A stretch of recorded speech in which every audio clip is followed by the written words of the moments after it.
د ټکنالوژۍ د چټکې ودې نړۍ کې د بېوزلي افغانستان ونډه د تش لاس خوارۍ.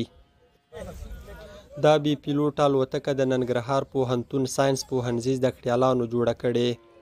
د 1500 مترو په لوړوالي او د نږدې 2000 مترو په واټن الوتنه کولی شي. جوړونکي وایي له دې الوتکې څخه د پوځي ګټې ترڅنګ په نورو امنیتي برخو کې هم ګټه اخیستل کیدای شي چې د خپل وزن سربیره 1500 ګرامه نور وزن هم پورته کولی شي.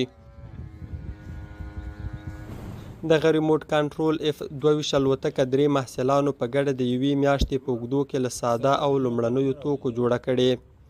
وایي که وسایل ورته برابر شي تر دې لا غوره بڼه یې جوړولی شي. که چیرته امکانات برابر شي انشاءالله نو دغه دې چې کوم الکترونیکي سامان ده دا لږ زره د دې نه جنریشن د هر څه دا قوي سي نو موږ کولی شو چې د دې نه ښه دغه جوړ کړو. د دې الوتکې په جوړښت کې یې د کاک، موتور، ریسیور او کوچنیو بیټریانو په ګډون ځینې نور توکي هم کارولي. د پروژې پر مهال د اړینو وسایلو نشتون یې چاره سخته کړې وه.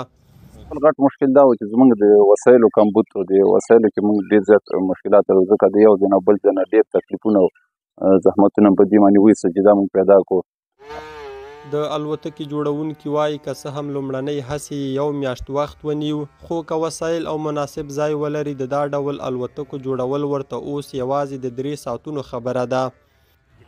د ننګرهار پوهنتون مشرتابه وایي دغه نوښتګره لاسته راوړنه نړیوالو ته د دې ښکارندویي کوي چې د جنګ ځپلي افغانستان وګړي اوس هم د پرمختګ خوب په رښتیا بدلولو هڅې کوي.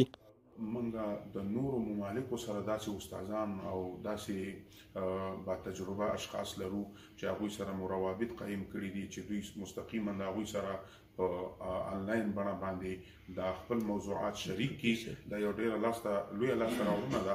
په دغې بخش کې هغوی به دوی ته لارښودنې کوي، دوی به خپل کارونه مخکې بوځي. د پوهنتوني زده کوونکو دا ډله هیلهمنه ده چې که هیواد کې کراري تلپاتې شي دوی به له ګاونډ او نړۍ سره د ساینس او ټکنالوژۍ په نړۍ کې سیال ګامونه واخلي. اجمل صدیقي، سیمه نیوز، ننګرهار پوهنتون.